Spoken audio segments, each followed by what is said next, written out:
Welcome to today's recipe, how to fix your relationship by fixing your partner. First, add a dash of overextending yourself. Remember, you're responsible for their happiness.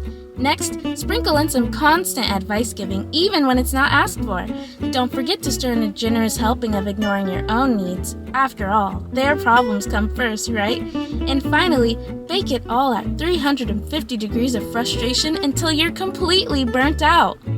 Hold up. Maybe it's time to try a new recipe.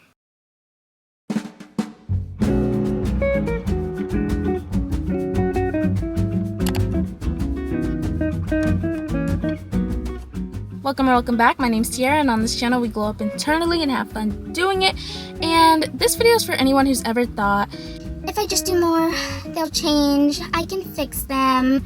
I used to think like that, but then I got a reality check, okay? And here is your reality check. You are not Handy Manny. You are not Bob the Builder. You are not Fix-It Felix. You are a person, which means you are not responsible for fixing others. When you shift the focus from fixing others to improving yourself, your relationships will naturally improve and get healthier, okay? I don't make the rules. I just follow them. Now let's get into this course. A fixer is someone who feels the need to fix or change other people. Think of them as a savior.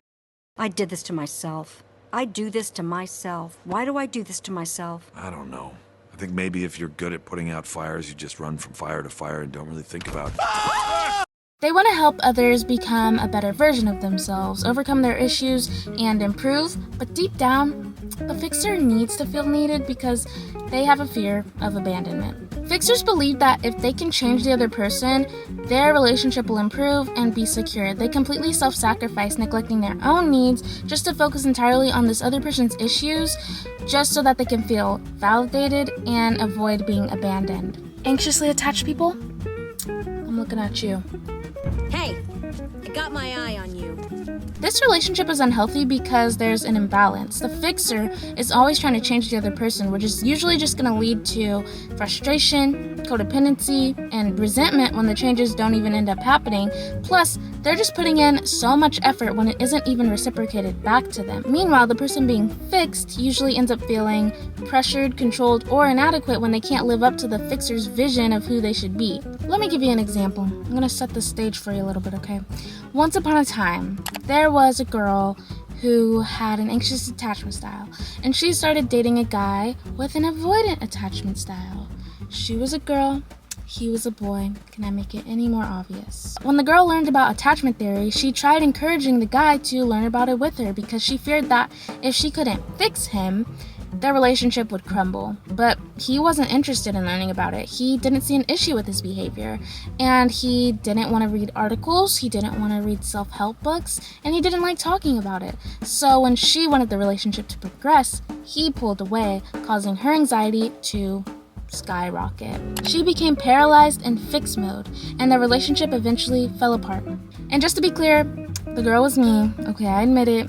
It was me, she was me, and I didn't want to accept the fact that I couldn't change him, which only ended up hurting me more, and it allowed me to avoid taking responsibility for my role in our unhealthy dynamic. Like, just watch this TikTok as another example. So I don't know if this lady's video ever came across y'all's For You page, but she had got on TikTok asking the married people that follow her how they got their partner to see the value in marrying them. She's in a relationship with a man who apparently does not see the value in making her his wife. She wanted to know how or what she could say or do to get him to see the value in them eventually getting married. The only thing worse than like wasting 10 years with somebody who you come to realize doesn't value you is choosing to waste another 20 because you're too scared to start over. Never believed that it couldn't be you, because my mom too started out as nothing more than a young woman who was sitting around wondering what she could do and what she could say to get the first man that she had ever been with to see value in being with her. And it only got worse from there. A man worth marrying will see the value in marrying you all on his own. Not to mention the fact that my mom was a married woman 2 different times. Not all rings are bought with love, and somebody finally being coerced into buying you a ring does not mean that they have magically woken up one day and found the value in being with you. Most of the time, they're just trying to get you to shut up. You don't want a shut up ring, and my mama wouldn't want you to want one either. So my advice is to dump his ass. It'll be sad, but it'll get better before you're married. Your actions alone cannot change another person. You can influence, inspire, and encourage change, but at the end of the day, people are gonna do what they wanna do. I made a video a while back about waiting for others to change, but this is different because waiting is stagnant energy, but trying to fix them is forceful energy, and both are unproductive. I think one of the most effective ways to get someone to change is by changing yourself, which sounds kind of corny, but when you really think about it, when you're shifting your energy and focusing on your internal growth, that can lead to real change around you because everyone is a mirror, which means if you're transforming, that can cause everything else around you to transform and change too. But not everyone is gonna respond to the change the way you want it to. Like, not everyone, you can't predict how someone's going to respond to your change, but a lot of people will respond positively to positive influence. So if you change for the better, somebody else might be like, ooh, I kind of like how she's changing. I want to change too. I want to be better. This is why it's so important to accept people for who they are and not for who you want them to be. Because expecting someone to fit into the ideal version of themselves that you see in your head is so unrealistic, and also it's not fair to them because yes, everyone is a work in progress, but you can't just go around seeing everybody as projects. It's really not helpful at all, and if you don't like how someone is treating you or their behavior, you need to learn to set boundaries because boundaries are meant to protect you. They're not meant to control or fix another person. If you won't tolerate certain behavior like disrespect or inconsistency, remove yourself from that situation. Don't waste your time trying to fix them or make them better and make them see your worth. You deserve better than that. Leaving can be hard if it's something serious like DV or abuse, but if you're just dating an and you're thinking, oh, they've just been through a lot, I want to be there for them. I can fix them. I can change them. I can make them better. Babe, that's what a therapist is for, okay? There's a difference between being somebody's support system, which is healthy, and letting people take advantage of you, which is not healthy. Life is not a fairy tale. This is not Beauty and the Beast. You cannot just make him into this fairy tale prince, okay? You might just be dating a beast. You might just be dating an sometimes we date people who are not right for us, and that's okay. That's life. Sometimes that just happens. What's not okay is trying to change someone into something they're not. I don't know if it's because I just got these braids redone or something and I'm feeling a little bit sassy, but I think it's time that we just start letting people suffer and face the consequences of their actions. You need to start letting people lose you. Not everyone is meant to be fixed by you, and sometimes the best thing to do is to just let go and trust that things will work out in their own time. Oh my gosh, is this a sermon? Why am I spitting everywhere? This is crazy. Letting go is one thing I had to learn this year because I used to be so quick to just grip and hold on and never let go and just be like, no, this is the outcome that needs to happen. This is what has to happen.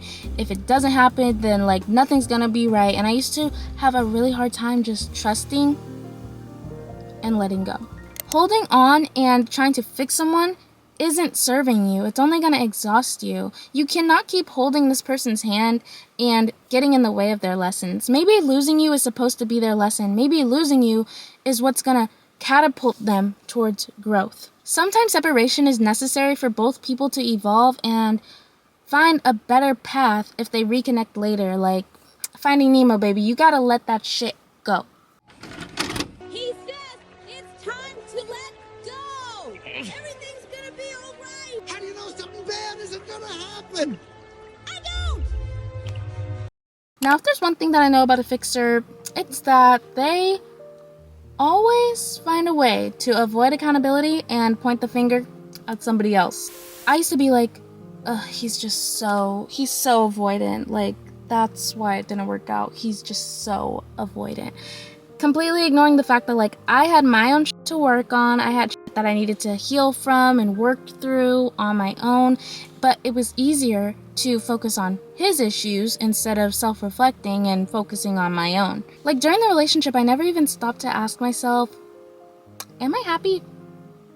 And if you identify as a fixer, stop and ask yourself why you identify as a fixer. Why are you a fixer? And I don't mean to turn this into a therapy session or whatever, because I'm not a therapist or a coach, but could it lead back to your childhood?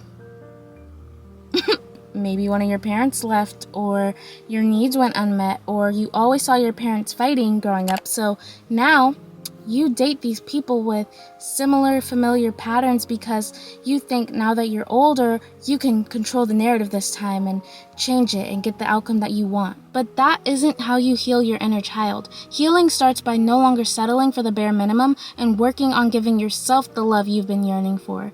You don't need to receive it from this specific person. Here's a word of advice. The love you desire already exists because you exist and you are full of it. That's one of my favorite quotes because it's so true. You don't need to fix someone to feel loved, wanted, chosen, or validated. You don't need to change them to finally have a label, commitment, or stability. You don't need to fix them. There's nothing to fix. They are who they are at this moment in time. They are literally showing you that with their actions. And as humans, we are constantly changing. I'm sure you're a completely different person than you were 5 or 10 years ago, right? And if this person wanted to change, they will. Not to say like, oh, if they wanted to, they would, because I don't necessarily agree with that statement. I should make a video on that someday. I probably will do that. But if this person wanted to change, they will. But only they get to decide that. And maybe they aren't ready yet. Like for me, for example, I wasn't ready to start changing. I didn't even know that I needed to start changing until I was at the lowest point mentally that I've ever been at in life. And I'm only 22, so that might not be saying much, but like, I had to be at my lowest point. Some people have to hit rock bottom in order for change to finally enact, in order to be like, I hate where I'm at right now, so I need to change. Maybe your person just isn't ready to change yet, and that's okay. All you can do is accept people for who they are and let go of what's out of your control, because once you do that, walking away from people who aren't capable of meeting your needs gets a little easier with each step, because you know that the right people will choose you and they will show up for you without you having to fix, beg, cry, or chase. Now, as we wrap up today's class, as we wrap up the lecture, I've got some notes for you to write down and work on as homework for the week. First, respect people's autonomy. Everyone is allowed to make their own choices in life, whether or not you agree with them. Second, accept what you cannot change, including the behavior of others. If you feel like you're settling or asking for too much, communicate. If nothing changes, don't hesitate to walk away. Do it. You're not asking for too much, you're just asking the wrong person. Third, improve your communication skills without trying to fix others. This might be easier with support from a coach or therapist. I had a coach, because I couldn't do it on my own. I have to admit, sometimes you just can't do it on your own. Like for me, I had to get a coach. And talking to her weekly, instead of like just friends or family, definitely helped a lot. My God, if I had not invested in a coach.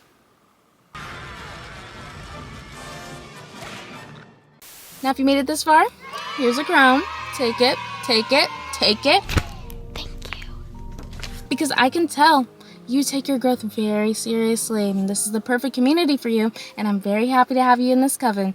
And with that being said, thank you so much for watching. If you like this video, prove it by giving it a thumbs up. It's very hot in this car. And I will see you in the next one. Leave a comment below. Let me know your thoughts, because I love reading your comments. Okay, bye. Okay, bye. I may not be a coach, but I definitely know how to school a That was a little aggressive. I don't know where that came from. It's the braids. What is the braids?